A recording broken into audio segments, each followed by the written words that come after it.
थोड़ी गूंज रही है। थोड़ी गूंज रही है। हाँ।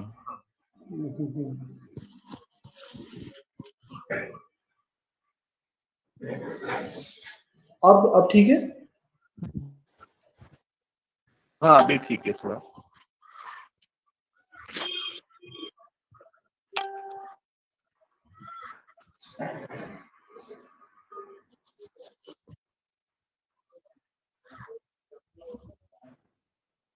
ओके दोस्तों नमस्कार, मैं आपका दोस्त और होस्ट मोहन नेवरिया जागो लोधी समाज के लाइव प्रोग्राम लोधी समाज की शौर्य गाथा, जिसमें हम अपने इतिहास की गौरवमय इतिहास की जानकारी देते हैं, उसके साथ आज आपसे पुनः जुड़े हैं। आज के अतिथि हैं योगेंद्र सिंह जी लोधी, जो मूलतः अलीगढ़ से हैं और फिलहाल छिंदवाड़ा में निवास करते हैं।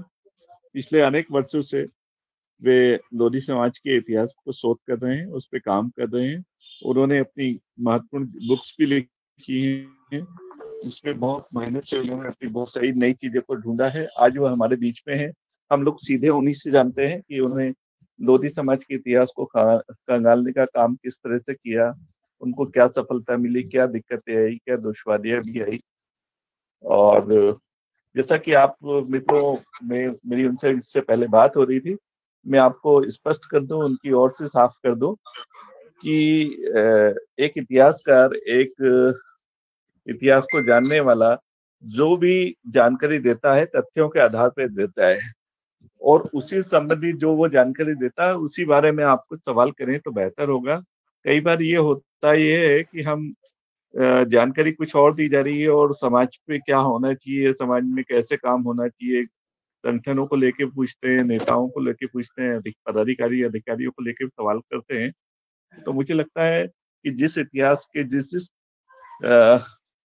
मसले को, जिस जिस बातों को वो छू रहे हैं, मुझे लगता है उसी से संबंधित और अधिक जानकारी चाहिए। तो वो सवाल अगर कोई पूछता है तो हम उसे जरूर लेंगे। बाकी सवालों से आप लोग भी बचें, हम भी बचेंगे।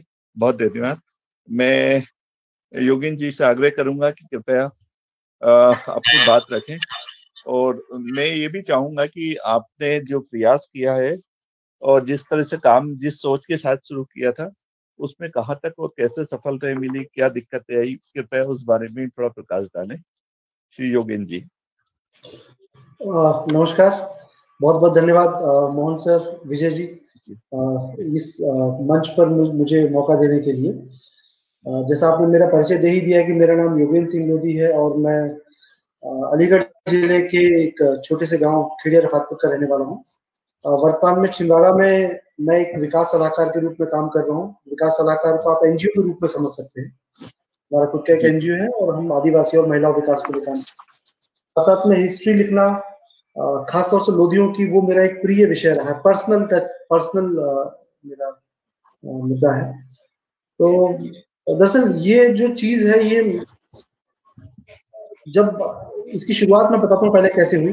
जब मैं बहुत सारे लोगों से मिलता था और कि मैं एक राजपूत हूँ, तो लोग ये हमेशा ही राजपूत है, तो मुझे ये कभी समझ नहीं पाता था। मैं मतलब बता नहीं पाता कि मैं किस तरह का एक राजपूत हूँ या क्षत्रिय हूँ, या आपका इतिहास क्या है।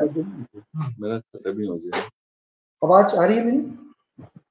हेलो जी जी, कैरी ऑन कैरी ऑन। हाँ, तो हमेशा एक अलग तरह का कॉम्प्लेक्स फील होता था कि मेरे पास कुछ भी दिखाने को नहीं होता था। तो वहां से ये मन में मंशा ऐसा किस तरीके से अपने समाज का तो जो इतिहास है उसे लोगों के सामने लेकर आया। और 2009 में ये शुरुआत हुई इसकी, और 2011 होते होते हमारी पहली किताब भारतीय इतिहास में लोधी गुरुओं का आप पता नहीं कैपिटल पी आर आई, ये किताब कैपिटल पी है PRI, फिर उसके बाद है सलज SHALAJ, छोटा, हाँ सब छोटा, फिर कैपिटल P, बाकी सब सलज, pre सलज।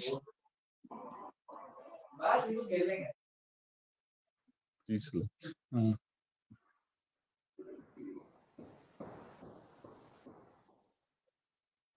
Hello Mohan ji, Vijay Vijay ji, hello hello,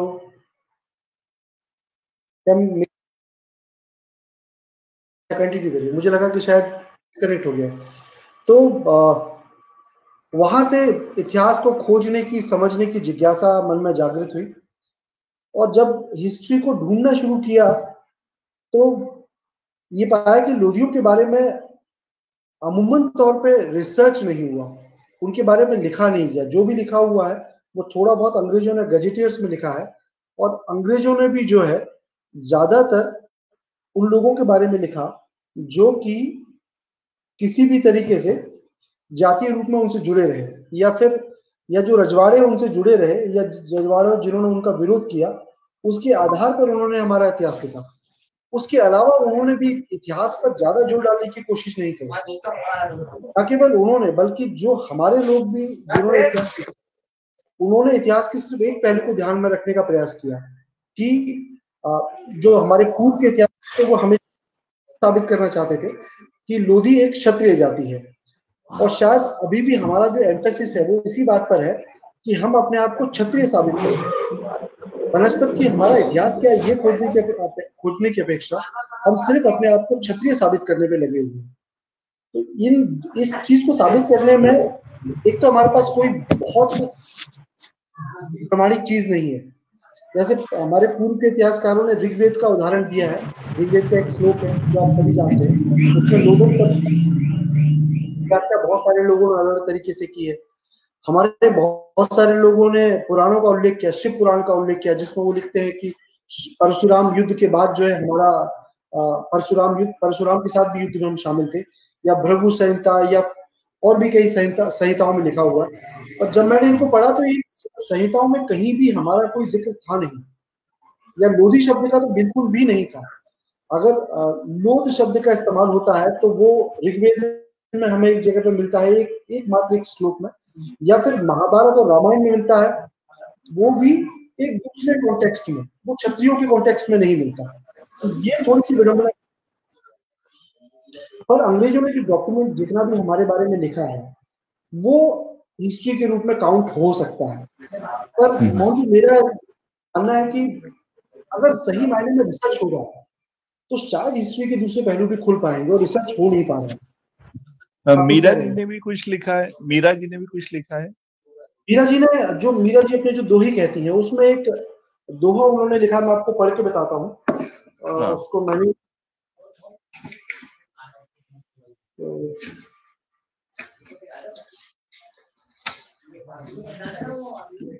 जी,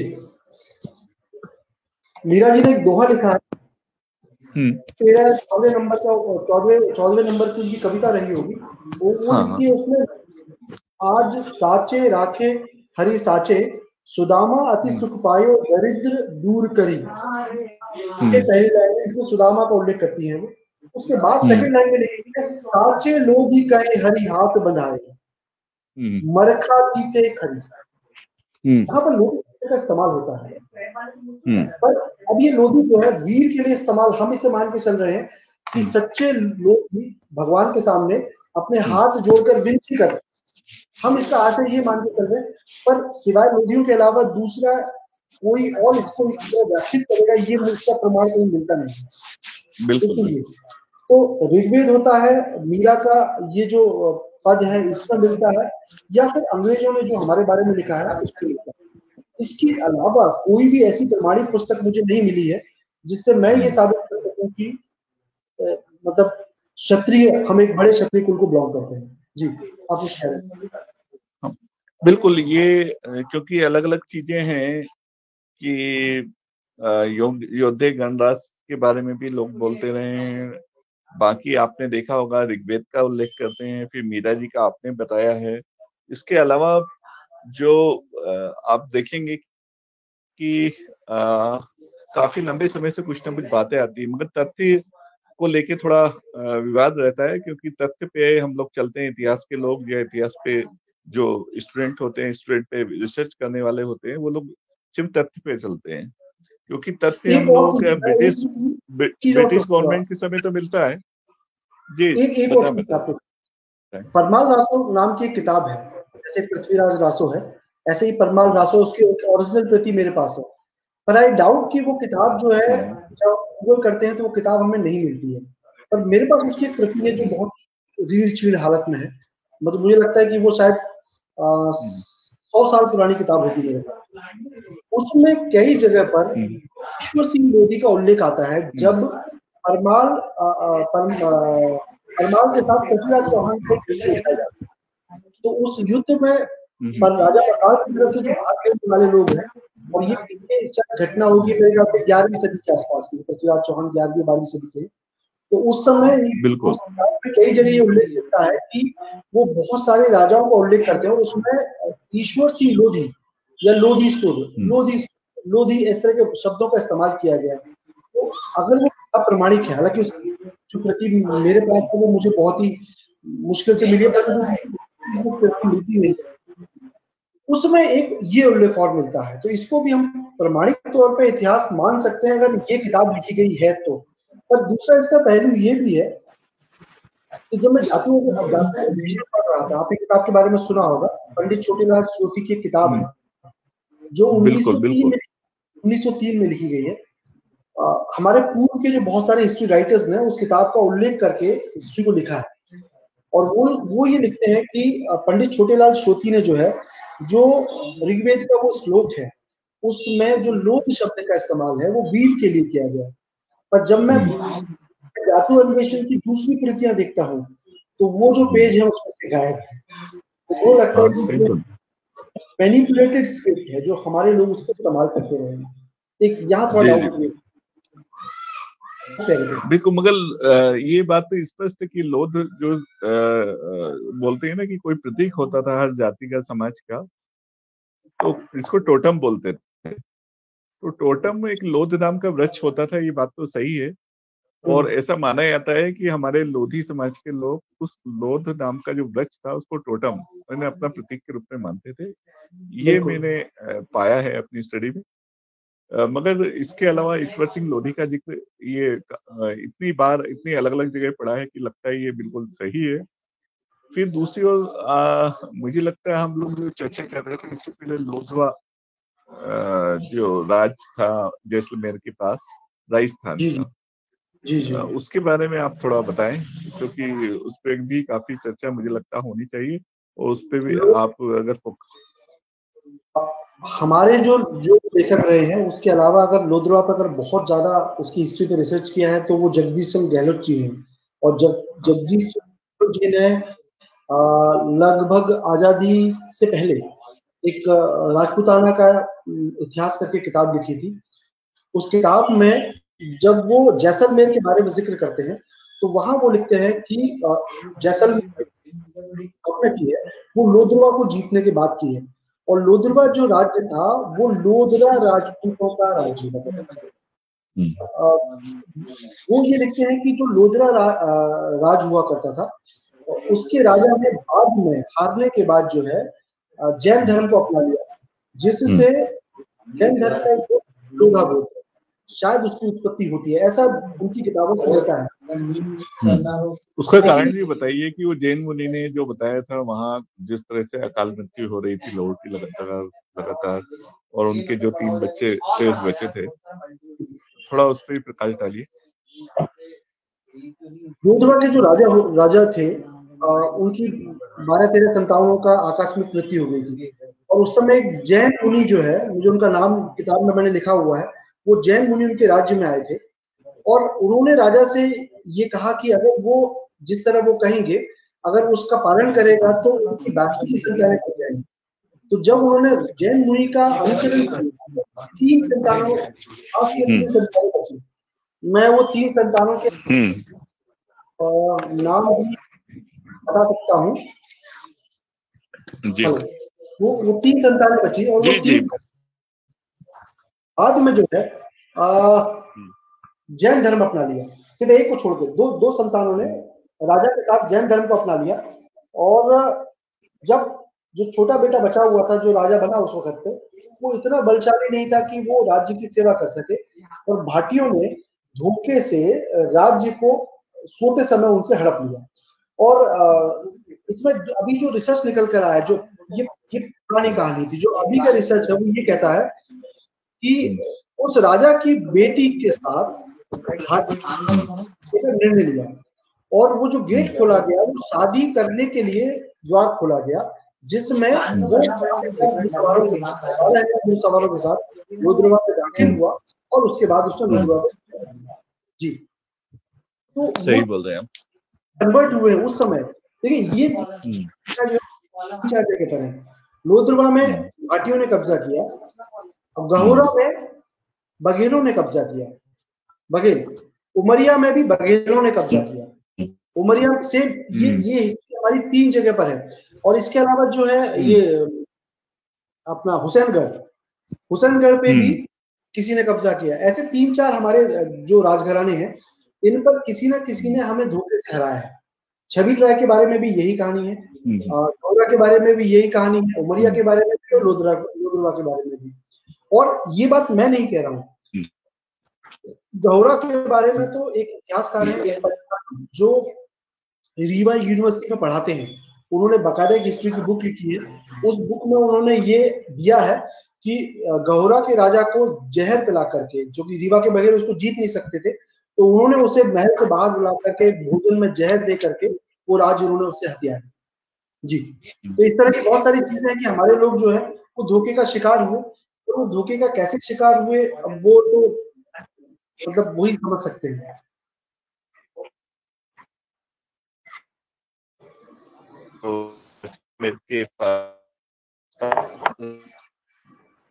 उससे हमारे जो इतिहास है उसमें दो, आपकी आवाज कट रही है मोहन जी, हेलो जी।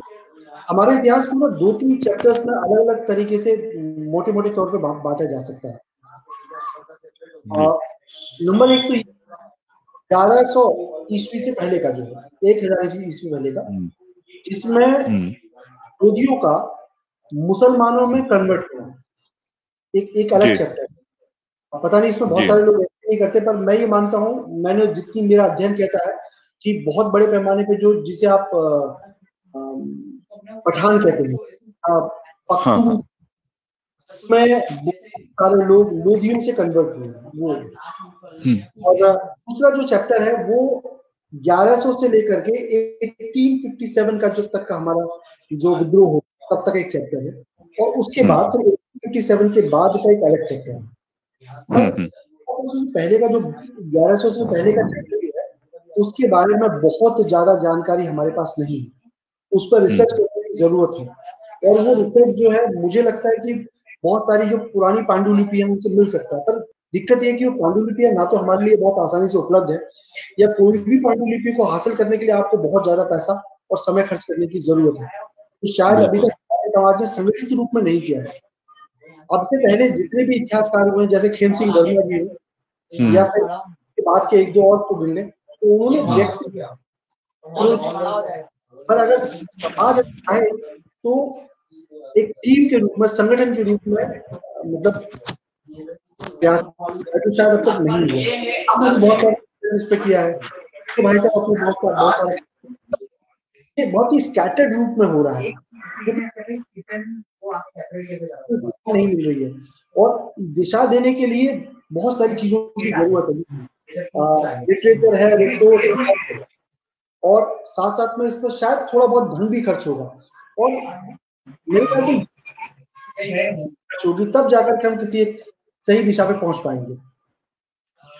नहीं, बिल्कुल सही बोल रहे हैं, आपने बताया, लेकिन थोड़ा सा हमारे लोगों को ये भी बताइए कि इतिहास के बारे में जानने से हमें क्या हासिल होना है, उसका क्या महत्व है, क्योंकि हमारे लोग इसको बड़ा सती रूप में लेते हैं। देखिए भाई साहब, बहुत सिंपल है, जब तक आप अपना अतीत नहीं सही तरीके से समझ पाते तब तक आप अपना भविष्य प्लान नहीं कर सकते। मैं उसका एक बहुत छोटा उदाहरण देता हूँ। छत्तीसपुरी राजपूत एक, मतलब इसको कोई अगर उनके साथ में कोई सुन रहा हो तो उसको अदरवाइज ना ले। छत्तीसपुरी राजपूतों ने हमेशा एक बहुत ही गूढ़ रहस्य जाना है, कि हमेशा सत्ता में बने रहने के लिए मोस्ट पावरफुल आदमी के साथ आपको जुड़े रहना पड़ेगा। जैसे जब हिंदुस्तान में 36 राज्य स्थापित होते हैं, उसके बाद जब मुसलमान आते हैं तो उन्होंने किसी भी मुसलमान का पुरजोर विरोध नहीं किया। ये पहली मुसलमान के बाद जो दूसरी खेप आती है उन्होंने उसका भी विरोध नहीं किया, उन्होंने उनके साथ भी सामंजस्य बिठा लिया। तीसरी बार जब अंग्रेज आते हैं तो उन्होंने उनके साथ भी सामंजस्य बिठा लिया, और आज उनके पूरे राजघराने ये एक हिस्ट्री के रूप में बचे हुए हैं। ये उनको सीखने का मिलता है। अगर आपके पास एक लिखित इतिहास है कि उनका एक लिखित इतिहास है कि उन्होंने पहले वालों का भी साथ दिया, उसके बाद वालों का भी साथ दिया, जो जब ताकत बन गया था उसके साथ होते हैं। मैं ये नहीं कह रहा हूँ कि लोधियों को ये करना चाहिए, मैं ये कह रहा हूँ कि उनके पास ये लिखित में है, इसलिए जब भी सत्ता है तो वो ये जान जाते हैं कि कौन पावरफुल है और उसके साथ चले जाना चाहिए, धोखा एक तरीके से। पर समाज में बने रहने के लिए, पैसा बनाने के लिए, प्रतिष्ठा रखने के लिए, ये उनकी हिस्ट्री से हमें सीखने का मौका मिलता है। लोधियों के पास अपना इस तरह का कोई साक्ष्य नहीं है। जैसे हम अगर मान लीजिए हमारी प्रवृत्ति विरोध की ही है, मान लीजिए कि हमारे लोगों ने 1857 में विरोध ही किया है, तो क्या उससे पहले भी विरोध की हमारी प्रवृत्ति रही है? ये साबित करने के लिए हमारे पास लिखित में साक्ष्य होना चाहिए। अगर विरोध करने की प्रवृत्ति रही हमारी, तो देश में बाकी लोग कैसे स्थापित हो गए ये समझना जरूरी है। अगर ये हमारे पास इसका कोई लिखित डॉक्यूमेंट तो शायद आगे चल करके हम समाज को एक नई दिशा दे पाते कि स्थापित करने के लिए। या जैसे हम ये सोचें, बनियों का इतिहास है, बनियों का शुरू से ये लिखित इतिहास है कि उनको सिवाय पैसा जोड़ने के अलावा दूसरी कोई चीज नहीं सिखाई गई। वो उन्हें आती है अच्छी से, तो आगे वाली पीढ़ियां भी, चूंकि उनका इस बात का लिखित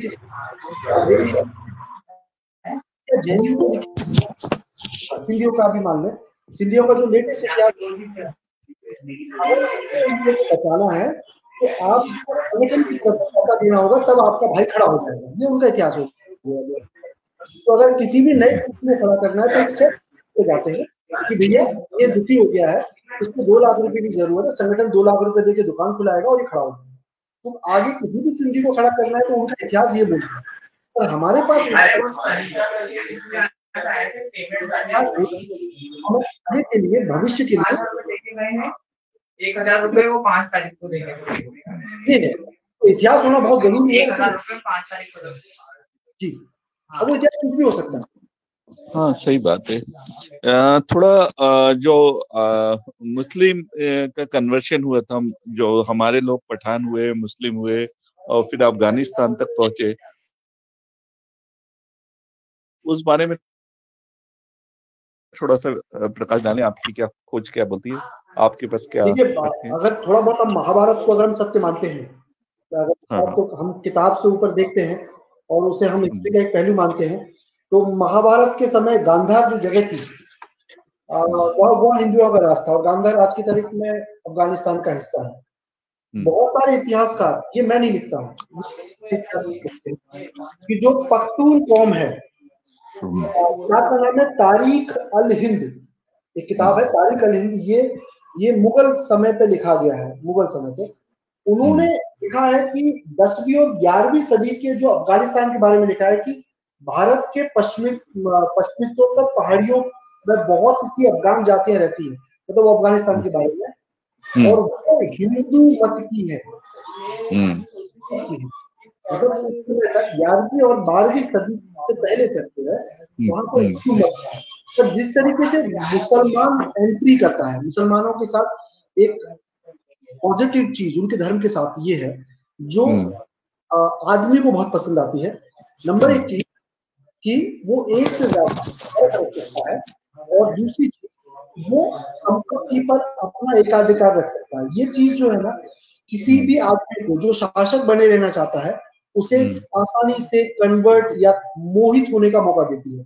तो चीज में हमारे वहां के जो लोधी थे, या जो जमींदार थे, जागीरदार थे, रियासतदार थे, जो भी उस समय जो भी कबीलेदार थे,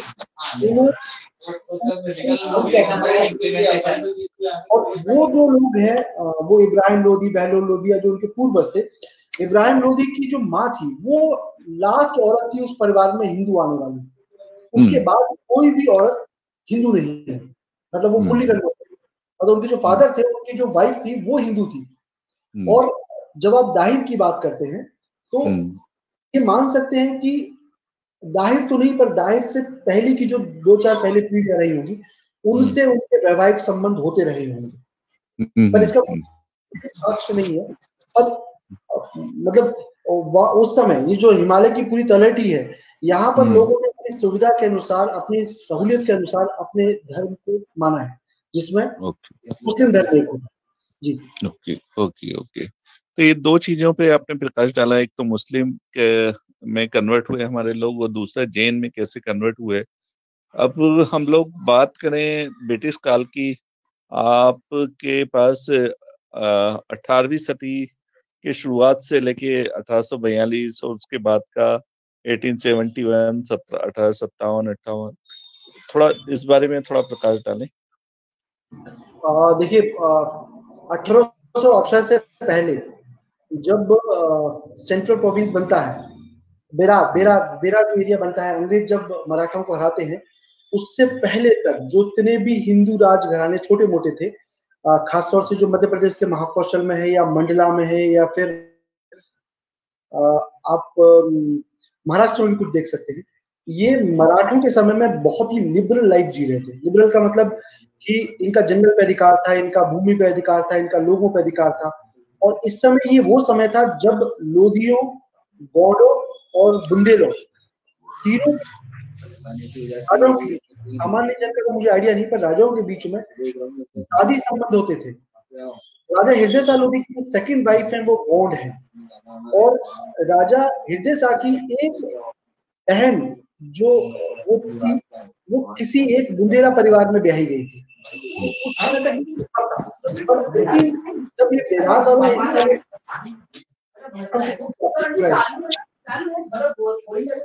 अब जो है उनके लिए बड़ी मुसीबत खड़ी हो जाती है, क्योंकि अंग्रेजों ने यहाँ पर जंगलों को अंधाधुंध कटाई शुरू कर दी थी। और उन जंगलों की जो अंधाधुंध कटाई के विरोध में लोधियों ने 1818 का आंदोलन शुरू किया। लोधी 1818 की या 1818 या 1842 की लड़ाई में कभी टूटते नहीं, पर चूंकि जंगलों पर जो उनका अधिकार था, खाकों से लोधियों को, वो अंग्रेजों के आ जाने से खत्म हो चुका था। इसलिए हालांकि बाद में बुंदेला पर अगर अंग्रेजों की माने तो नरसिंहपुर गजेटियर में भी लिखा हुआ है, और एक दूसरे गजेटियर में भी लिखा हुआ है कि the principal instigator of the 1842 rebellion is Hili Lodhi, the raja of Hirapur. Raja of Hirapur is वो हृदय शाह थे। मतलब ये उन्होंने गजेटियर नोटिफाइड किया। यहाँ पर वही बात शुरू होती है कि लोधियों को वो लोग जिन्होंने अंग्रेजों का साथ दिया 1852 में या 1857 में, उनके राजघराने आज भी जिंदा है। और उनके 1818 में लोगों ने जिन्होंने विरोध किया अंग्रेजों का, और बेशक उन्होंने सम्मान को देख लीजिए, हम हीरापुर का नाम हर जगह लेते हैं। राजा कौशलेंद्र जी, इनकी हालत अगर आप देखेंगे तो हमारे गांव का जो सबसे गरीब आदमी होता है उस तरह की होगी। उनके पास न रहने को अच्छा मकान है, न खाने के लिए मतलब कुछ भी नहीं है, मतलब देखेंगे तो एक तरीके से। और वो अभी भी अपने वर्चस्व की, अपनी जमीन की लड़ाई आज तक लड़ रहे हैं। और ये हमारी विडंबना कह लीजिए कि लोधी समाज के आज हिंदुस्तान में 50 से 100 संगठन होंगे, शायद ही किसी संगठन ने उनकी किसी भी तरह की मदद करने का प्रयास किया होगा। और जैसा कोई संगठन चाहे तो कर सकता जी। नहीं, मुझे मालूम है कि आजादी के बाद लगभग 100 एकड़ जमीन उनको दी गई थी, और जब वो जमीन पे कब्जा लेने गए तो मालूम पड़ा कि वो पूरा वन क्षेत्र घोषित हो गया है, और कुछ एक एकड़, मेरे ख्याल 8 से 10 एकड़ मुश्किल होगी, जो कि ग्रीन बेल्ट या जिसको बोलते हैं वन क्षेत्र से अलग है, तो उसका कब्जा भी वो ले नहीं पा रहे हैं। तो जालन सिंह जी पटेल जो पूर्व मंत्री रहे, अभी विधायक भी हैं, उन्होंने मुख्यमंत्री के सामने भी ये बात रखी थी और विधानसभा में भी इस मसले को उठाया था। और हमारा भी प्रयास जारी है, मेरा उनसे संपर्क है राजा कौशलेंद्र सिंह से, और हम लोग प्रयास करते हैं कि कुछ जरूर मिलेगा। अच्छा, विमुक्त जातियों को लेके भी कुछ आप जो जानकारी आपके पास हो, क्रिमिनल ट्राइब एक्ट वाली का जो इशू है, एक बहुत बड़ा इशू रहा हमारे समाज पे, हमारी उस पर बहुत बड़ा इम्पैक्ट एडवर्सली अफेक्ट किया हमें, उस बारे में थोड़ा बताएं। देखिए, जिस हिसाब से लोदियों ने अंग्रेजों की सत्ता का विरोध किया था और खासतौर से छापामार लड़ाई हुआ करती थी, उन सभी जातियों को लोदियों के साथ जो है क्रिमिनल एक्ट, उन्होंने क्रिमिनल ट्राइब घोषित किया। और इसमें लोदियों का जाति के रूप में देखेंगे तो इन्वॉल्वमेंट जो है वो पूर्वोत्तर की तरफ ज्यादा है। मतलब जो आज जो पूर्वी उत्तर प्रदेश से लेकर बिहार, झारखंड और बंगाल, यहाँ जो लोधी हैं उनको बेसिकली अंग्रेजों ने क्रिमिनल ट्राइब एक्ट के अंदर रखा था। जो पश्चिमी भारत के जो लोग हैं, इस हिस्से को अंग्रेजों ने उन लोधियों से हमेशा अलग माना। जब वो लिखते हैं कि जो हिली लोधीज हैं और इन लोधियों से थोड़ा सुपीरियर मानते थे वो, इसलिए इनको उन्होंने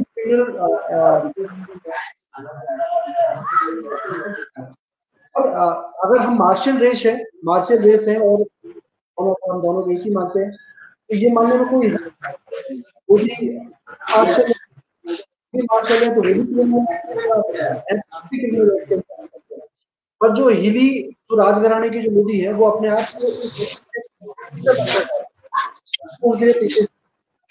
और वो लोग अपने आप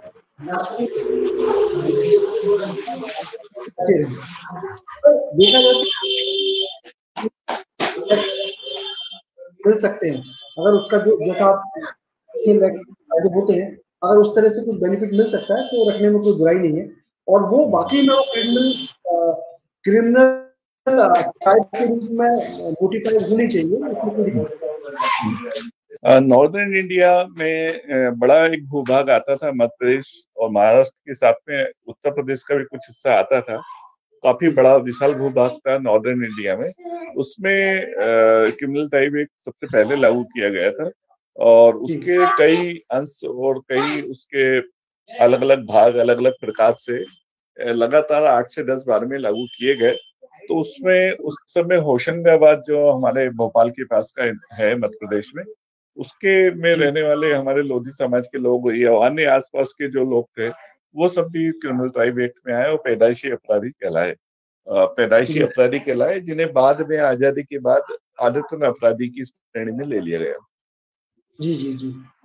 तो ये मोटा मोटी इतिहास की एक जानकारी। आप थोड़ा बताएं कि इतिहास लेखन में किस तरह से क्या परेशानी आती है, किस तरह से तथ्यों को खोजना और फिर क्या सही जानकारी गलत जानकारी मिलती है और वास्तव में कैसे और क्या इतिहास लेखन करना चाहिए, क्योंकि आपने इस चीज को खुद किया भी है, तो आप इस बारे में ज्यादा अच्छे से प्रकाश डाल सकते हैं, क्योंकि हमारे कई लोग अभी इतिहास पे बात करना चाहते हैं, लिखना चाहते हैं। मोहन, इतिहास लिखने में सबसे बड़ी जो परेशानी है ना, वो है कि जब आप इतिहास लिखते हैं तो आपको कोई भी चीज कहने से पहले वो ऑथेंटिकली प्रूफ होनी चाहिए या उसके लिए पहले से कोई लिखित साक्ष्य मौजूद होना चाहिए। वो लिखित साक्ष्य हमारे पुराण भी हो सकते हैं, वो लिखित साक्ष्य हमारे गजेटियर भी हो सकते हैं। महाभारत को भी हम या फिर रामायण को भी मान सकते हैं या वेदों को भी मान सकते हैं। सबसे पहली दिक्कत तो यही है कि किताबें या तो उपलब्ध नहीं है, अगर है तो उनमें लिखा नहीं है या फिर वो बहुत स्पष्ट तरीके से तो सबसे पहले तो यही सबसे बड़ी दिक्कत है। और दूसरी दिक्कत ये है, जब आप इतिहास खोजने निकलते हैं तो आपको बहुत सारा पैसा खर्च होता है जो शायद समाज ने संगठित रूप में उस तरह खर्च नहीं किया है।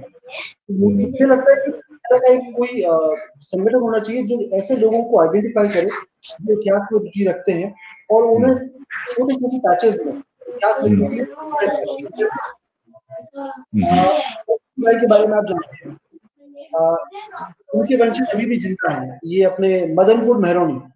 अगर आपको प्रोत्साहित किया जाए कि वो उनके इतिहास को सही तरीके के रूप में लिखे जा करके, तो उसे छोटा सा रिसोर्स पैसे की जरूरत पड़ेगी और वो पैसा संगठन को खर्च करना चाहिए। वो किताबें जो बच्चे को पढ़ने वो संगठन को, किसी भी संगठन को समाज ला के देनी चाहिए, करानी चाहिए, जिससे वो बंदा रिसर्च कर सके। और तीसरी बात, शायद आप मुझसे अच्छे से परिचित होंगे कि गजेटियर आज की तारीख बहुत मुश्किल है। तो बिल्कुल समाज हमारा ये पहल कर सकता है कि वो गजेटियर जो बंदा स्टडी कर रहा है, वो कोई भी हो सकता है, उसको वो उपलब्ध कराया जा सके ताकि वो उन गजेटियर्स को थॉरोली पलट पलट के पढ़ सके।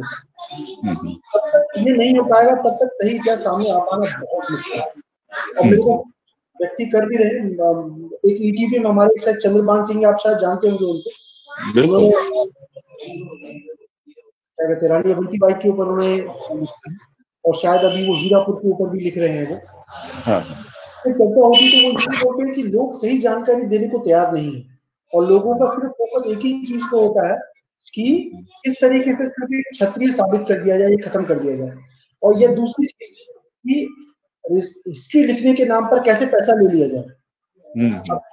आज से 10 साल पहले बहुत सारे लोगों ने बहुत सारा चंदा इकट्ठा किया, और चंदा इकट्ठा करके उन्होंने कुछ काम भी किया, पर वो कहीं पहुंच नहीं पाया। तो एक भ्रम की स्थिति।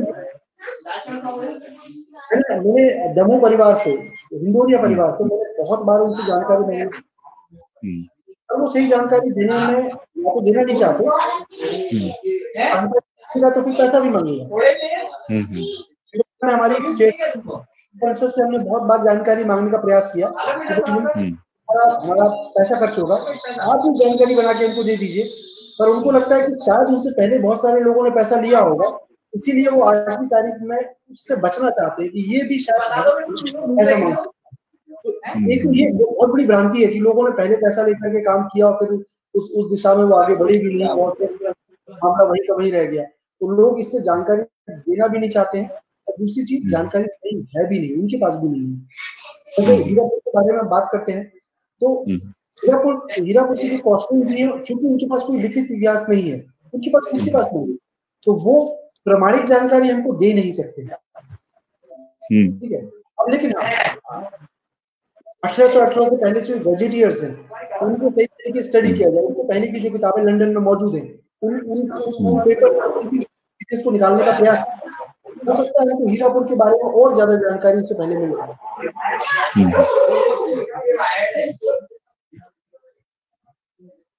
और फिर सर समय चाहिए सर, सबसे बड़ा तो ये है, क्योंकि हिस्ट्री से जो है आप परिवार नहीं पाल सकते, इसलिए आप अपने जो नॉर्मल रूटीन वर्क है उसमें से समय निकाल करके आप हिस्ट्री पे काम करते हैं। अब आपका इंटरेस्ट बाकी सब छोड़ करके आप हिस्ट्री पे ही काम करेंगे।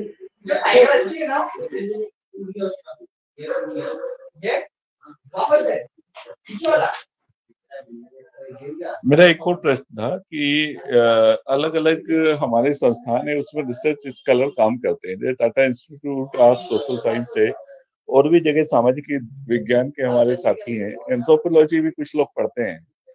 तो ऐसे लोग, हमारे अपने समाज के ऐसे लोगों को चिन्हित करके क्या उनको आर्थिक मदद की जानी चाहिए, क्या करना चाहिए? Exactly what should we do, वास्तव में क्या करना चाहिए?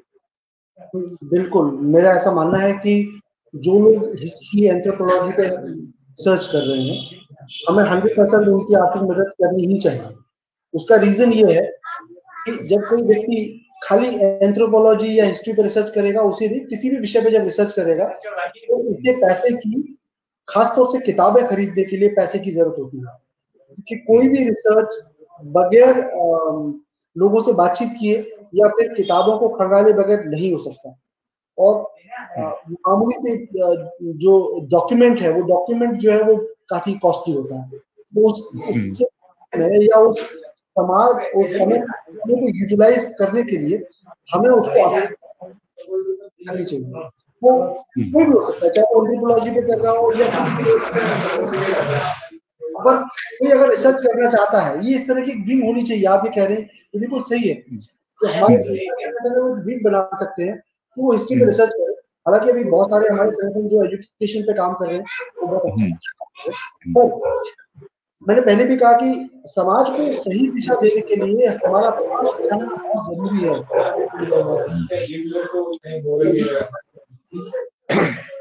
तो पास्ट जानने के लिए अभी देखिए, जैसे जब हम मोहनजोदाड़ो के बारे में पता लगा पाते हैं, तो ये पता लगता है कि हमारे पास आज से पहले एक सुदृढ़ नाली वाला या सुदृढ़ ग्रिड वाला एक सिस्टम था।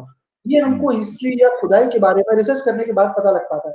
तो हो सकता है कि जो हमारे बारे में जो किबंदित दिया है, वो किंवदंतियों को सही प्रूव करने के लिए या हमारे लिंक को ढूंढने के लिए हमें रिसर्च करने की जरूरत है, और वो रिसर्च के लिए दोनों तरह का रिसर्च मुहैया कराना चाहिए और बाकायदा उसका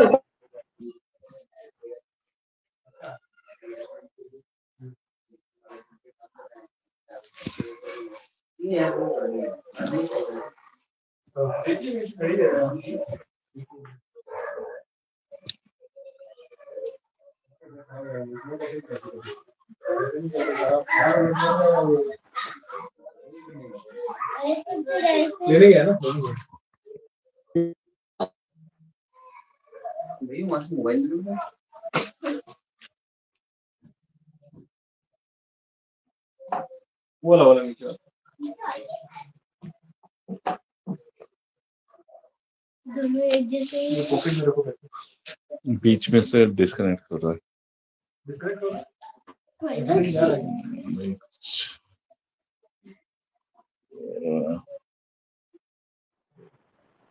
जी जी, मैं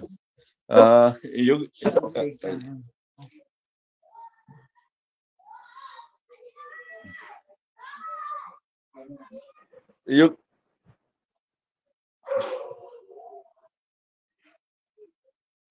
लगता है कनेक्टिविटी का थोड़ा प्रॉब्लम ही लगता है वहाँ।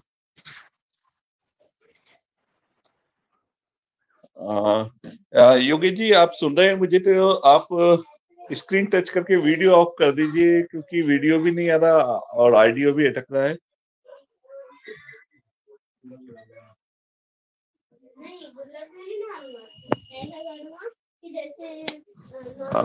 लगता है बात हमारी नहीं पहुंच रही।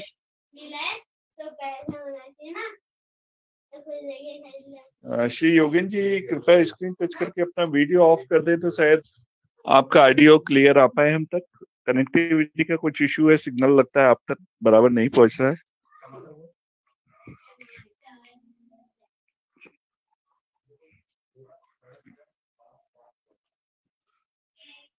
लेफ्ट करके लगता है दोबारा जुड़ेंगे। जी पुनः स्वागत है। लगता है उस समय आवाज नहीं पहुंच पा रही थी हम तक आपकी। जी अब आ रही आवाज? हाँ बिल्कुल आ रही, बिल्कुल आ रही। मेरा मोटा मोटी ये कि आप अगर आपको ये जिम्मेदारी समाज से सौंपी जाए या आपके कंधों पे भार आ जाए, तो कोई डिटेल एक्शन प्लान या कोई स्ट्रेटेजी, आप रणनीति या कार्य योजना बताइए कि किस तरह से इतिहास को लोधी समाज के खंगाला जा सकता है और उस तक उसकी तली तक पहुंचा जा सकता है, उसको गहराई तक पहुंचा जा सकता है। मोहन जी, सबसे इम्पोर्टेंट चीज तो ये कि पहले ऐसे लोगों को आइडेंटिफाई करना जरूरी है जिनकी रुचि इतिहास में और चीजों से ज्यादा है। मतलब जैसे हमारी किसी विषय में पर्टिकुलर रुचि होती है, तो ऐसे लोगों को आइडेंटिफाई करना पड़ेगा जो शुद्ध इतिहास लेखन पर रुचि रखना चाहते हैं। ये सबसे बड़ी विडंबना। मैंने पहले भी कहा कि हमारे पास जो हिस्ट्री लिखने में जो लोग हैं, उनका एकमात्र जो रुचि है हिस्ट्री में, वो अपने आप को क्षत्रिय साबित करने पर है। मतलब उसे आप हिस्ट्री लेकर नहीं देंगे, उसे आप क्षत्रिय साबित करना या अपने आप को सुपीरियर साबित करने के लिए ही उनका रिसर्च है। तो सबसे पहले तो ऐसे लोगों को चिन्हित करना बहुत जरूरी है जो कि हिस्ट्री लिखने विश्वास करते हैं और हिस्ट्री जो जी खालिस हिस्ट्री की जो सही जो तथ्य मिलेगा वही रखेंगे। बिल्कुल बिल्कुल, उनका सिर्फ हिस्ट्री की जो मिल रहा है, हमारे पास जो पीछे लिखा हुआ है, हम उसको सामने रखेंगे। नंबर एक चीज, ऐसे लोगों की टीम बनाने की जरूरत है और वो टीम जो है सिर्फ अपने अपने एरिया में जो जिस जगह वो रहते हैं, जैसे अगर कोई कानपुर में है तो कानपुर में रिसर्च करेगा, तो कोई पश्चिम बंगाल में रिसर्च करेगा, और फिर वो रिसर्च को जो उसका निचोड़ है बगैर बायसनेस का, उसको सामने रखने की जरूरत है, उसे कंपाइल्ड करने की जरूरत है। अगर वो कंपाइलेशन फॉर्म में आ पाएगा तो वो हिस्ट्री हो पाएगी। हो क्या रहा है कि जैसे मेरी अगर आप पहली किताब देखेंगे तो वो भी बहुत हद तक बायस्ड है किताब है मेरी। जी जी, मेरा ऐसा सोचना था कि मैं इस समय तक इसका रिफाइंड वर्जन ला दूंगा, पर जब मैंने दोबारा से तथ्यों को खंगालना शुरू किया तो मुझे मालूम पड़ा कि बहुत सारी चीजें गलत चली गई या उनके प्रति मैं बायस हो गया। तो जो नेक्स्ट इसका जो वर्जन निकालना चाहता हूँ, सेकंड वॉल्यूम निकालना चाहता हूँ, उस सेकंड वॉल्यूम में मैं वो बायसनेस से उभर के निकालना चाहता हूँ। तो ऐसे लोगों को चिन्हित करना सब जगह लोधियों में, कि जो बगैर बायस हुए किताब लिख सकते हैं या रिसर्च कर सकते हैं, उनको ढूंढना। फिर उसके बाद उनके लिए रिसोर्स मुहैया कराना। मोहन जी, सबसे बड़ी दिक्कत क्या है, किसी भी इतिहासकार के लिए, किसी भी रिसर्चर के लिए रिसोर्स होना बहुत जरूरी है। और वो रिसोर्स दोनों तरीके से, अगर आपके पास किताब है तो किताब मुहैया कराइए, तो वहां से किताब मुहैया कराइए। अगर आप नहीं कर सकते तो आप उस किताब को खरीदने के लिए पैसा ही मुहैया करा दीजिए। जी। उस व्यक्ति को, जैसे मान लीजिए कोई लड़का है, हम किसी लड़के को हायर करते हैं कि वो जाए और एक जगह पर रिसर्च करे। अगर उसे लोद्रवा ही जाना है, मान लीजिए कोई लोद्रवा के इतिहास को ही खंगालना चाहता है, तो भोपाल से बैठा हुआ व्यक्ति अगर लोद्रवा जाएगा तो उसको पैसा खर्च होगा, वो अपना समय देगा, वहां की लाइब्रेरीज को जाएगा, लाइब्रेरीज को ढूंढेगा, वहां के लोगों से मिलेगा, उनसे पूछेगा इतिहास क्या, क्योंकि अभी तक जो भी लिखा गया उसमें लोद्रवा के आसपास के लोगों का कोई भी क्या बोलेंगे, उससे कोई भी जानकारी एकत्रित नहीं गई है। जो प्राइमरी रिसोर्स होता है ग्राउंड पे जाकर के, हमारी किसी भी हिस्ट्री में प्राइमरी रिसोर्स की कोई जानकारी नहीं है, और सेकेंडरी रिसोर्स की भी जानकारी जो है वो बायस्ड जानकारी है। तो दोनों तरह का रिसर्च संगठित टीम की जरूरत है।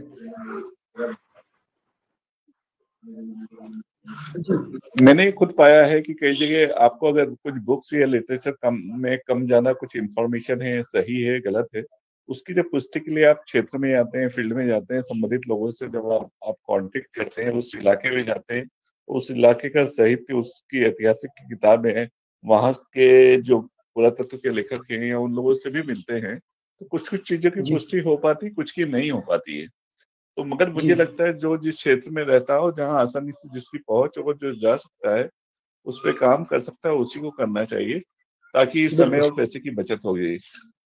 और दूसरा, आपको अगर एक संपूर्ण देश के लिहाज से देखें, राष्ट्र के हिसाब से देखें, जब लोधी समाज का नए सिरे से अगर लेखन की बात करें या तथ्यों की पुष्टि की बात करें, तो किन किन क्षेत्र ऐसे चिन्हित आप करेंगे कि जहाँ पे जाके रिसर्च का काम किया जा सकता है? कुछ इलाके बताइए कि जहाँ पे बहुत महत्वपूर्ण इलाके हैं जहाँ पे जाके ये काम शुरुआत की जा सकती है। देखिए, इलाकों वाइज तो मेरा मानना है कि जो हमारा पूर्वोत्तर का एरिया है, पूर्वोत्तर का जो एरिया है, उस पूरे एरिया पे रिसर्च की हमको जरूरत है। अभी तक का जहां तक हमारे पास जो पूर्वोत्तर का मतलब है कि ये जो कानपुर और लखनऊ के बीच का जो बेल्ट है, यहाँ बहुत ज्यादा रिसर्च की हमको जरूरत है, क्योंकि तो बेसिकली गंगा की तरह है, कोई रीजन जरूर रहा होगा, खेती और इसके अलावा दूसरा क्या रीजन रहा होगा। हम ये कहते हैं कि हिमालय की तलहटी से लोग नीचे की तरफ मूव हुए हैं, अफगानिस्तान वाला जो हिस्सा है वहां से लोग, उसकी बहुत ज्यादा जरूरत है। हालांकि वो बहुत टफ एरिया है जहां पर है। और तीसरा जो है, ये जो रीवा वाला जो क्षेत्र है जिसे हम बंगेलखंड बोलते हैं, यहाँ पर हमको डीप रिसर्च की जरूरत है, क्योंकि यहाँ पर हमें शताब्दी से लेकर के 10वीं शताब्दी के बहुत सारी छोटी छोटी रियासतें मिलने, मुझे ऐसा लगता है। लेकिन प्रॉब्लम वही है कि रिसर्च करेगा कौन, क्योंकि उस तरफ आज की तारीख में लोग बहुत कम संख्या में है। जैसे मैं आपको बताता हूँ, जो गहुरा है, आपने सुना होगा गहुरा, गहुरा रीवा रियासत बनती है, तो रीवा रियासत ने पहले गहुरा पे लोधियों को हरा करके उसको जीता। आज की तारीख में गहुरा चित्रकूट में जो जगह है, वो तालाब में डूबी हुई है, नंबर 1 चीज। वहां पर एक बहुत बड़ा डैम है, और उसके पास एक गांव है लोधिया माफी। मैंने बहुत सारे लोगों से जानना चाहा कि उस गांव का नाम लोधिया माफी क्यों है, तो चूंकि उस पर रिसर्च नहीं हुआ है, उसके बारे में लोग, आस पड़ोस के लोग नहीं जानते हैं, या गांव में लोग नहीं गए होंगे प्राइमरी रिसोर्स बात करने के लिए, कोई जानकारी इस बारे में निकल के आ नहीं रही है। पर जो जैसे परिहार जो इतिहासकार है वो ये लिखते हैं कि वहां पर गहुरा रियासत लोधियों की थी और लोधियों ने वहां पर कई सौ साल तक राज किया। इसके प्रमाण खोजने के लिए आपको वहां जाने की जरूरत है, वहां के आस पड़ोस के 10-20 गांव घूमने की जरूरत है। या चित्रकूट के आसपास के गांव घूमने की जरूरत है। ये जो चीज यहाँ पर ऐसी मानसिकता के लोगों को भेजने की जरूरत है जो में या फिर खाली हिस्ट्री में रुचि रखते हैं। बिल्कुल ठीक। इसमें मोहन जी आवाज कट रही है, मोहन जी आवाज कट रही है, मैं दोबारा सबमिट करूं द रिक्वेस्ट। हेलो नहीं नहीं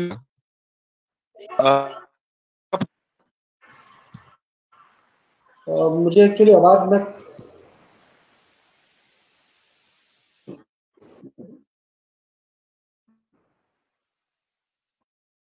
आ रही है विजय,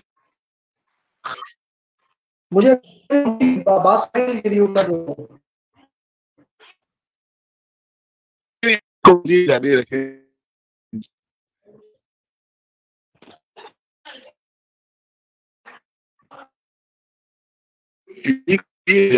जारी रखें।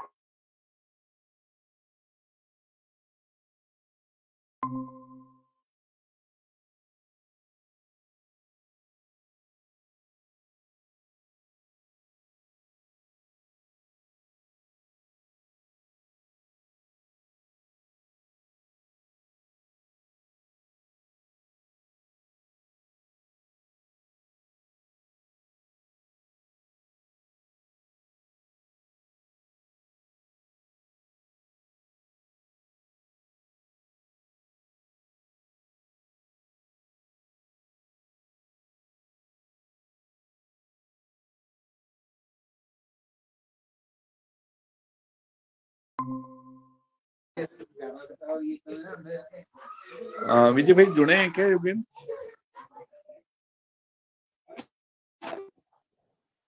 अच्छा, और कहते हैं बाकी तो ठीक है।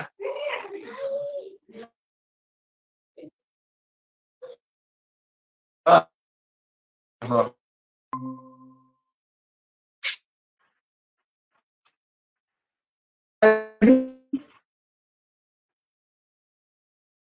मुझे ऑप्शन नहीं है।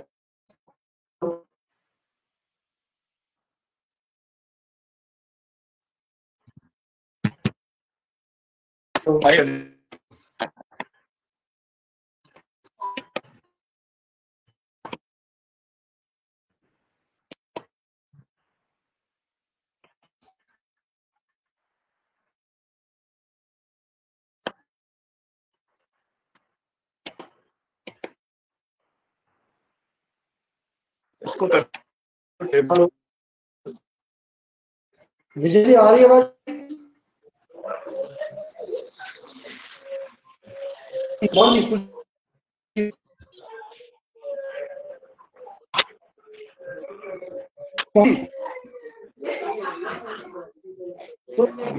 Not clear.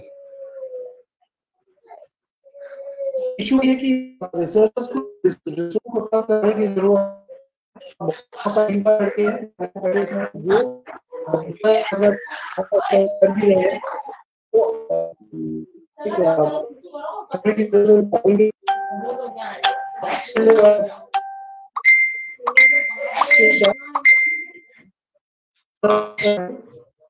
Hello hello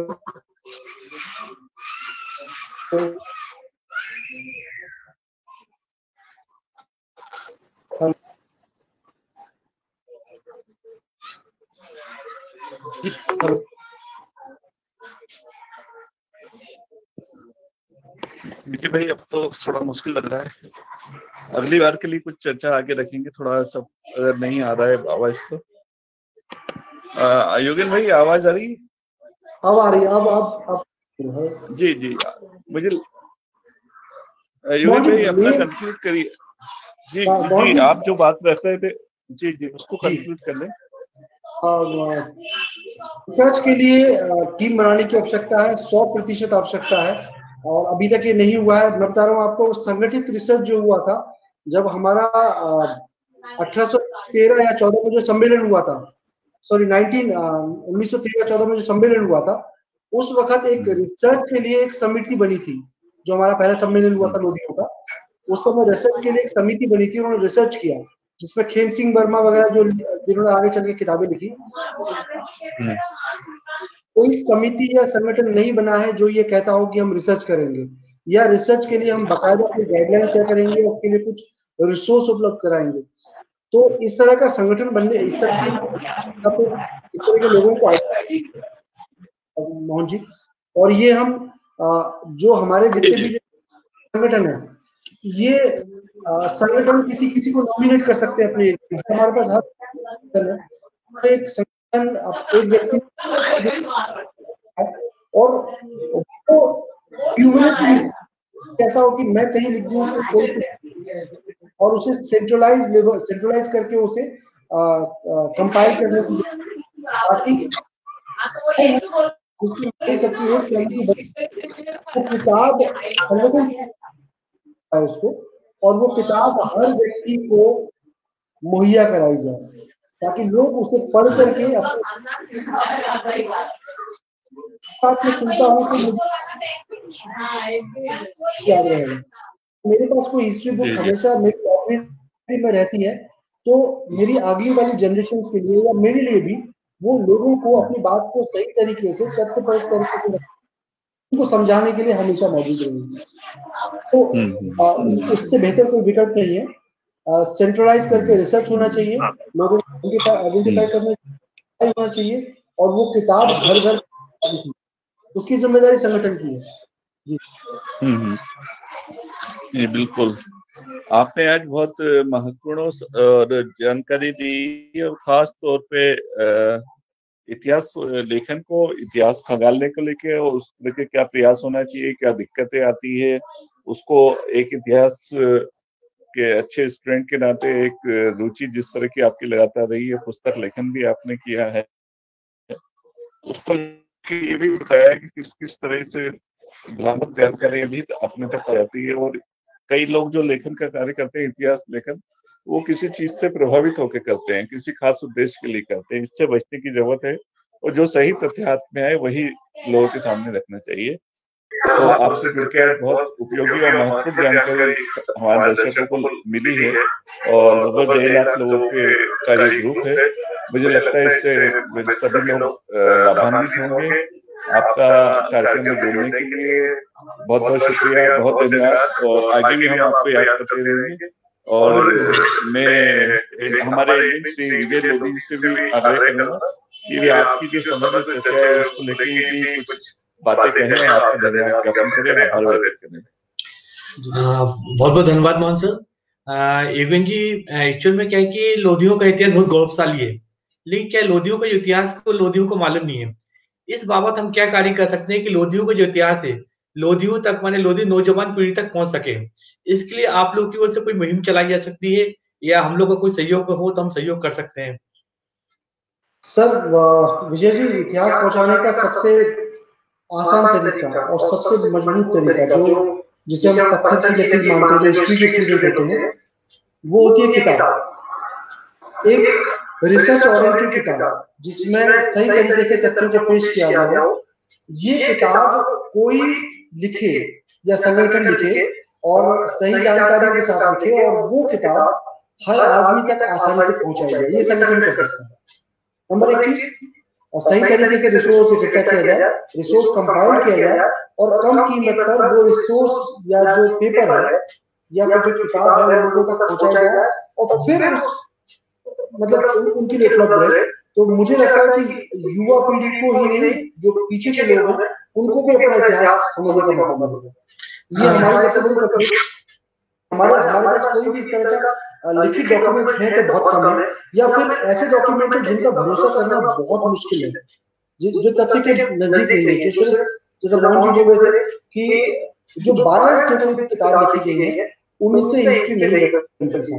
history अगर मैं पढ़ूं तो वो ऐसी हो कि बगैर बायस या जो दूसरे समाज का व्यक्ति वो पढ़े तो उसे लगे कि ये हिस्ट्री ही है, ये गाथा नहीं है। जी सर एक्चुअल में क्या है कि आज नौजवान जो पीढ़ी है बुक्स नहीं खरीद सकती है, पैसों की दिक्कत आती है। हम इसको ऐसा कुछ कर सकते हैं कि इसको डिजिटल फॉर्म में हम कन्वर्ट करें। इस प्रकार की बुकों को, तो क्या है लोगों के लिए बहुत ही जल्दी अवेलेबल हो सकती है, क्योंकि एक दूसरे का सर्कुलेट भी बहुत अच्छी तरीके से हो सकती है कि बुक्स को सर्कुलेट करना मुश्किल है। अगर लेकिन डिजिटल फॉर्म में अगर बुक्स आपकी है तो उसको सर्कुलेट करना बहुत आसान है और लोगों तक पहुंचाना बहुत ही आसान होगा। इसके बारे में क्या विचार है? बात सही है। मैं आपकी बात से क्या बोलूंगा, उसे पार्शियली एग्री करूंगा। पार्शियली इसलिए क्योंकि आज भी पूरे विश्व में जो डॉक्यूमेंट पढ़ा जाता है वो किताब के रूप में ही पढ़ा जाता है। पर आप सही कह रहे हैं कि जो भी किताब लिखी जाए वो डिजिटल फॉर्म में भी अवेलेबल रहेगी, इसमें कोई दो राय नहीं है। पर फिर भी मेरा फोकस रहेगा कि 90% लोगों को किताब को इतना सस्ता किया जाए कि किताब 20 से 30 रुपए में उपलब्ध रहे, ताकि हमारे हर यूजर पढ़ सके, और साथ में किताब डिजिटल फॉर्म में भी उपलब्ध है ताकि कोई भी डाउनलोड करके पढ़ सके। पर मैं फिर भी बोलूंगा, डाउनलोड की हुई किताब से आदमी उसको अपने जहन में रख पाना उसके लिए मुश्किल है। मैं बता रहा हूँ आपको, मेरे एक मित्र है क्रिश्चियन, बिहार का एक बहुत बड़ा लेखक है, मेरे साथ पढ़ता था कॉलेज में। आज उसकी किताब पांच दिन पहले उसकी किताब रिलीज हुई है, रुकतापुर, 15 दिन पहले। आप नेट पर सर्च कर सकते हैं, रुकतापुर बिहार की जो गति रुक गई है इलेक्शन के आने से, उस पर किताब है। लोगों की जो रुचि है उसकी वजह से उसकी किताब जो है ना, मुझे लगता है 40,000 प्रतियां जो है वो शायद पहले बिक चुकी है। किताब पढ़ने में रुचि है आज भी, और लोग चाहते हैं कि जो हिस्ट्री बुक्स हैं उनको अपनी लाइब्रेरी में सजो के रखना चाहते हैं। मैं मानता हूँ कि हमारी युवा पीढ़ी जो है पढ़ने में रुचि नहीं रखती है, कम रखती है। पर फिर भी मैं बोल रहा हूँ कि अगर जैसा होता है अम्बेडकर ने संविधान को इस लेवल पे ला दिया कि आज की तारीख में जितने भी शेड्यूल कास्ट मतलब गलत लोग उसे अपना इतिहास या अपना व्यक्तिगत संविधान मान करके हर जो बौद्ध धर्म को मानने वाला व्यक्ति है वो अपने पास वो किताब रखते हैं। तो मुझे लगता है कि आपको ठीक है कि ये ई बुक में रहे। मैं भी बहुत सारी किताबें, तो मेरी भी नॉवल आई आपको शायद पता होगा, घृणा करके नॉवल है जो ई बुक, ये किताब को भी हम ई बुक के रूप में ही लॉन्च करना चाहते हैं सेकंड बुक में। पर फिर भी मैं कहूंगा कि संगठन की जवाबदारी है कि इस तरह की किताब को घर घर तक पहुंचाए, कम राशि में पहुंचाए, एक व्यक्ति के घर में ये लाइब्रेरी में होनी चाहिए, ताकि देखिए अगर मेरे पास किताब है आज की तारीख में तो मैं आपके पास 10 बार उठा के इसको देख रहा हूँ, इसको पढ़ भी रहा हूँ। जब आप देख रहे हमारी बातचीत चल रही थी तो मैं किताब को उठा कर पढ़ने वो चीज कोट कर पा रहा था। पर अगर मैं डिजिटली करूंगा तो सिर्फ एक बार पढ़ूंगा, वो मेरे लिए हमेशा उपलब्ध नहीं रहेगी, या मैं उसे ढूंढना तो मुश्किल होगा। पर अगर ये किताब मेरी लाइब्रेरी में है तो मैं आपको बता रहा हूँ कि मैं आज से 10 साल बाद इस किताब को रिसोर्स के रूप में इस्तेमाल कर सकता हूँ। बिल्कुल सही है। किताब भी लिखना जरूरी है और वो किताब को डिजिटाइज करके लोगों के लिए फ्री में उपलब्ध कराना भी जरूरी है। पर फिर भी एम्फेसिस ये होना चाहिए संगठन के रूप में कि किताब को घर घर मुहैया कराया जाए। देखिए बहुत ज्यादा फंडिंग नहीं है। हमारा जो आबादी है, जब अम्बेडकर ने 1946-47 में 56 में गणना हुई थी, तब उस समय हमारी आबादी बताइए 14 लाख बताइए, कितनी 14 लाख, ज्यादा नहीं है। हम करोड़ बोलते जरूर है, पर उस वक्त 14 लाख हमारी आबादी थी। अगर 14 लाख की आबादी को अगर 10 टाइम्स भी मल्टीप्लाई कर दिया जाए, 10 गुना भी कर दिया जाए, तो सिर्फ 1 करोड़ 40 लाख होती है। 1 करोड़ 40 लाख को अगर 4 से भागित किया जाए तो परिवार के रूप में हम कितने होंगे? आप देख लीजिए कितने होंगे, लगभग 40 लाख परिवार, इतने होंगे, 40 लाख से भी कम होंगे। 40 लाख परिवारों में किताब पहुंचाई जा सकती है। ये संगठन के ऊपर निर्भर करता है। अगर 40 लाख परिवारों में एक किताब भी पहुंचाई जाएगी तो मुझे लगता है कि उस परिवार की हर पीढ़ी को अपनी हिस्ट्री पता होगा। बिल्कुल सही है। और 40 लाख किताब छपवाना, पहुंचाना, मुझे लगता है कि बहुत बड़ा टास्क नहीं है।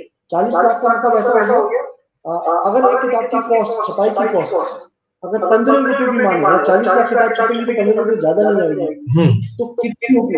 बहुत ज्यादा नहीं होगी, 1 करोड़ रुपए होगी। और हमारे पास संगठन है वो मिलकर उसको वहन कर सकते हैं। मतलब मुझे किताब अगर डाक से 50 रुपए में 30 रुपए मेरे घर पहुंच जाए तो मेरे लिए इससे बड़ी बात नहीं है। बिल्कुल सही है। मतलब ये क्या मतलब कोई भी किताब जो हिस्ट्री में लिखी जाएगी, संगठन तय करेगा, वो किताब अगर हर आदमी को उपलब्ध हो जाए तो हमारी हिस्ट्री को अपने लोगों तक, अपने लोगों से बाहर तक ले जाना भाई साहब बहुत आसान है।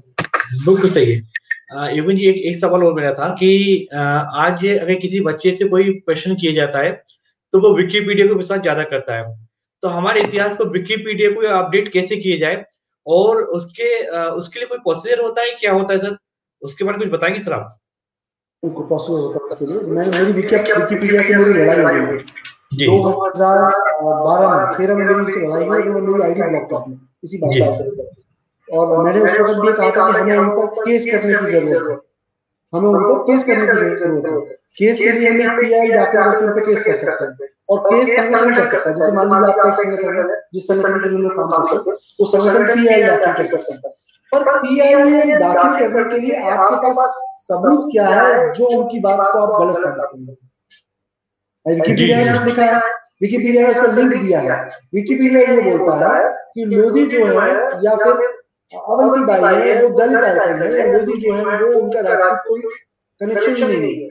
तो सही है कि हमारे पास ये साबित करने के लिए कि हमारा राजपूतों से कोई कनेक्शन है या फिर हम अवंती बाई जो है दलित आइकन नहीं है, ये साबित करने के लिए हमारे पास कोई तथ्य नहीं है साहब, क्योंकि किताबें लिखी नहीं है। मैं वही बोल रहा हूँ आपसे, जब तक ये किताबें नहीं लिखी जाएंगी तब तक हम उसको साबित नहीं कर सकते कि गलत बोल रहे हैं। हम पीआई दाखिल करने के लिए हमारे पास कोई तथ्य चाहिए, मैं नहीं कर रहा हूँ क्योंकि मेरे पास मुझसे पहले कोई किताब नहीं थी जो ये साबित कर सके कि वो दलित आइकन नहीं है। क्योंकि उसके पीछे रीजन था, बसपा का एक मूवमेंट था, काशीराम जी का एक मूवमेंट था, आपको शायद पता होगा जी। काशीराम जी ने जो काशीराम जी से जो उनकी सोच से जो लोग संबंध मतलब इत्तेफाक रखते थे, बहुत बड़े बड़े राइटर्स ने किताबें लिखना शुरू कर दी और उन्होंने ऐसे लोगों को आइडेंटिफाई किया जिन्हें वो दलित साबित करके अपनी किताब में लिख सकते हैं। वो किताब डॉक्यूमेंटेड किताबें हैं, बड़ी बड़ी किताबें जिनकी एक किताब की कॉस्ट 1500, 2000, 500 रुपए। वो किताबें लिखी गई है, विकिपीडिया उन किताबों को आधार मान करके आपको दलित साबित कर या कुछ भी साबित, जो भी साबित कर दलित, तो उनको गलत साबित करने के लिए आपके पास किताबें होनी ही चाहिए। अदरवाइज आप अगर पीआई दाखिल करते हैं तो वो साबित करने के लिए आपके पास कोई तथ्य नहीं है। तो उस पर जाने से पहले आपको अच्छी किताबें लिखनी पड़ेगी, रिसर्च ओरिएंटेड किताबें लिखनी पड़ेंगी, तब जाकर गलत साबित होगी। मेरी अभी जब मोहन से बात कर रहे थे एंथ्रोपोलॉजी को लेकर, आपने सुनी होगी, हमारे पास एक स्टूडेंट रही है पुरानी अमिता आले जी, उन्होंने एंथ्रोपोलॉजी पर रिसर्च किया है, बीके भाई साहब भी करते हैं, और उन्होंने अपने एंथ्रोपोलॉजिकल रिसर्च में ये साबित करने का प्रयास किया है कि लोधी, मल्ला, निषाद, बिंद एक जाति है। आपने सुना होगा इसके बारे में? जी। बहुत सारे लोगों ने ये किताबों में लिखा है, ये साबित करना उनके लिए आसान है, पर अगर आप अपने आप को खाली क्षत्रिय साबित करना चाहते हैं या अपने आप को राजपूत साबित करना चाहते हैं या फिर आप अपने आप को अत्री का वंशज या कुछ भी साबित करना चाहते हैं, तो उसके लिए आपके पास डॉक्यूमेंट नहीं है, तो वो लिखने की जरूरत है। अगर वो लिखे जाएंगे तो ही आप उसको चैलेंज कर पाएंगे विकिपीडिया पर, अदरवाइज विकिपीडिया आपको कोर्ट में गलत साबित कर देगा। अच्छा सर, योगी बहुत बहुत धन्यवाद सर, आपने जो हम लोग की जो लोधी समाज के इतिहास के बारे में बताया और ऐसी बारीक जानकारी जिनका अभाव हमारे समाज को था, इसके लिए सर आपका बहुत बहुत धन्यवाद कि आप हमारे कार्यक्रम में आए, हमसे जुड़े। बहुत बहुत धन्यवाद सर आपका। सर बहुत बहुत धन्यवाद, आपने मुझे इनवाइट किया सर, शुक्रिया जी। आगे